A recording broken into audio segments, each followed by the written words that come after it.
ஹனுமான் சாலிசா நம்மள பல பேரு தினமும் சொல்ற ஒரு ஸ்லோகம். இது வெறும் ஒரு பக்தி பாடல்னு மட்டும்தான் நினைச்சிட்டு இருக்கோம். ஆனா இதுக்குள்ள ஒரு பெரிய வரலாறு, உளவியல், ஏன் நவீன அறிவியல் ரகசியங்கள் கூட ஒளிஞ்சிருக்குன்னு சொன்னா உங்களால நம்ப முடியுதா? வாங்க இந்த ஆச்சரியமான பயணத்துல நம்ம சேர்ந்து போகலாம். இந்த விளக்கத்துல இதோட ஆழமான ரகசியங்களை ஒண்ணுன்னா பார்க்கலாம். 4 நூற்றாண்டுக்கு முன்னாடி எழுதின ஒரு கவிதையில பிரபஞ்சத்தோட ரகசியம் ஒளிஞ்சிருக்க முடியுமா? யோசிச்சு பாருங்க. இந்த கேள்விதான் நம்மளோட இந்த தேடலோட ஆரம்ப புள்ளி. இதுக்கான பதில் உண்மையிலேயே உங்களை ஆச்சரியப்படுத்த போகுது. சரி, அந்த ரகசியம் என்னன்னு பார்க்கலாமா? ஷாலிசால ஒரு வரி வருது. யுக சகஸ்ர யோஜன பர பானு லீல்யோதாஹி மதுர ஃபலஜானு. இதுக்கு என்ன அர்த்தம்னா, அனுமன் சூரியனை ஒரு பழம்னு நினைச்சு பிடிக்க போனாருங்கிறதான் கதை. ஆனா அதுல ஒரு கணக்கு இருக்கு. இங்க பாருங்க, யுக சகஸ்ர யோஜனா. இந்த வார்த்தைகளை வச்சு கணக்கு போட்டா பூமிக்கும் சூரியனுக்கும் உள்ள தூரம் வருது. எவ்வளவு தெரியுமா? சுமார் 96 மில்லியன் மைல்கள். இப்போ இருக்கிற நவீன அறிவியல் என்ன சொல்லுது? 93 மில்லியன் மைல்கள். பாத்தீங்களா, கிட்டத்தட்ட ஒரே மாதிரி இருக்கு. 16ஆம் நூற்றாண்டுல எந்த ஒரு டெலஸ்கோப்பும் இல்லாம இது எப்படி சாத்தியமாச்சு? இந்த ஒரு கேள்விதான் ஷாலிசாவோட ஆழத்துக்குள்ள நம்மளை இழுத்துட்டு போகுது. இந்த கேள்விக்கு பதில் தேட நாம கொஞ்சம் டைம் டிராவல் பண்ணி போகணும். எங்க தெரியுமா? சாலிசா உருவான அந்த காலகட்டத்துக்கு, அதாவது 16ஆம் நூற்றாண்டு வட இந்தியாவுக்கு. அங்க அப்போ ஒரு பெரிய பக்தி புரட்சியே நடந்துட்டு இருந்துச்சு. அப்போதைய சூழல் எப்படி இருந்துச்சுன்னா, ஒரு பக்கம் முகலாய பேரரசோட ஆட்சி, இன்னொரு பக்கம் மக்கள் மத்தியில பக்தி இயக்கம்னு ஒன்னு வேகமா பரவிட்டு இருந்துச்சு. இந்த இயக்கம் என்ன சொல்லுச்சுன்னா, பெரிய பெரிய சடங்குகள் சம்பிரதாயங்களை விட கடவுள் மேல நாம வச்சிருக்கிற நேரடியான அன்பு தான் முக்கியம்னு சொல்லுச்சு.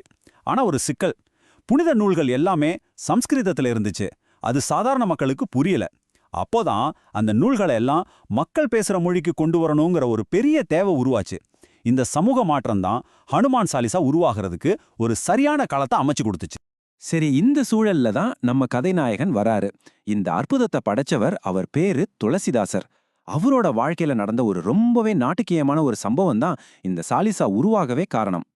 இவர்தான் துளசிதாசர். வெறும் கவிஞர் மட்டும் அல்ல, ஒரு சமூக புரட்சியாளர்னு கூட சொல்லலாம். ஏன்னா சமஸ்கிருதத்துல இருந்த ராமாயணம் மாதிரியான புனித நூல்களை மக்கள் பேசுற அவதி மொழியில கொண்டு வந்தவர் இவர்தான். ஆனா இதனாலேயே பேரரசர் அக்பரால அவர் சிறையில அடைக்கப்பட்டதா ஒரு கதை இருக்கு. அந்த இருண்ட சிறையில, தனிமையில அவர் உடைஞ்சு போகல. மாறா தன்னோட முழு நம்பிக்கையையும் அனுமன் மேல வச்சு இதயத்திலேருந்து பாடின அந்த 40 வரிகள் தான் ஹனுமான் சாலிசா. அது வெறும் கவிதையா பிறக்கல, அசைக்க முடியாத நம்பிக்கையோட ஒரு பிரகடனமா பிறந்துச்சு.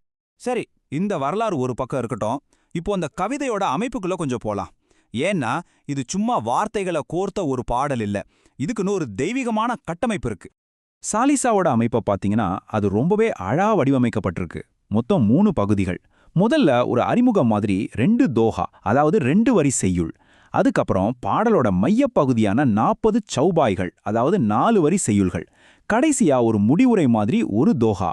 இந்த அமைப்பு ஒரு தாளக்கட்டோட இருக்கிறதால இதை உச்சரிக்கும் போதே நம்ம மனசு இயல்பா ஒரு தியான நிலைக்கு போயிடும். இப்போ அந்த முக்கியமான 40 வரிகளுக்குள்ள நாம ஒரு பயணம் போக போறோம். அதுல என்னென்ன சொல்லப்பட்டிருக்குன்னு பகுதி பகுதியா பிரிச்சு பார்க்கலாம். முதல் 10 வரிகள் ஹனுமான் யாருங்கிறத நமக்கு அறிமுகப்படுத்துது. அவர் வெறும் வானரம் இல்ல, அவர் ஒரு ஞான குண சாகர், அதாவது ஞானமும் நற்குணங்களும் கொண்ட ஒரு கடல். மகாவீர விக்ரம பஜரங்கி, அதாவது மிக பெரிய வீரன். ரொம்ப முக்கியமான விஷயம் என்னன்னா, சைவத்தையும் வைணவத்தையும் இணைக்கிற ஒரு பாலமா அவர் இங்க சித்தரிக்கப்படுறாரு. அடுத்து வர்ற வரிகள்ல ராமாயணத்துல அனுமன் செஞ்ச பெரிய பெரிய செயல்களை பத்தி துளசிதாசர் சொல்றாரு. லக்ஷ்மணனுக்காக சஞ்சீவினி மலையே பேர்த்து எடுத்துட்டு வந்தது, அப்புறம் சுக்ரீவன் விபீஷணன் 2 பேருக்கும் அவங்க ராஜ்யத்தை திரும்ப பெற உதவி செஞ்சதுன்னு அவரோட வீரத்தை மட்டும் இல்ல, அவரோட ராஜதந்திரத்தையும் இந்த வரிகள் அழகா சொல்லுது. கவிதையோட கடைசி பகுதிக்கு வரும்போது கதைக்களம் அப்படியே மாறுது. பெரிய பெரிய இதிகாச கதைகள்ல இருந்து நம்மளோட தனிப்பட்ட வாழ்க்கைக்குள்ள அனுமன் வர்றாரு. இங்க அவர் ஒரு பாதுகாவலரா மாறுறாரு. ராமத்வாரே தும் ரக்வாரே, நீங்க தான் ராமரோட வாசலுக்கு காவலர். சங்கட தே ஹனுமான சுடாவே, அதாவது எந்த கஷ்டம் வந்தாலும் அனுமன் வந்து காப்பாத்துவார்னு ஒரு நேரடி வாக்குறுதியா இந்த வரிகள் அமையுது. அதனாலதான் இது ஒரு தனிப்பட்ட பாதுகாப்பு கவசம் மாதிரி இருக்கு. ஓகே, இதுவரைக்கும் நம்ம வரலாறு, பக்தி, இலக்கியம்னு பார்த்தோம். ஆனா இதுக்கெல்லாம் அறிவியல் ரீதியா ஏதாவது விளக்கம் இருக்கா? இந்த கேள்விக்கு பதில் ஆமாம்னு தான் சொல்லணும்.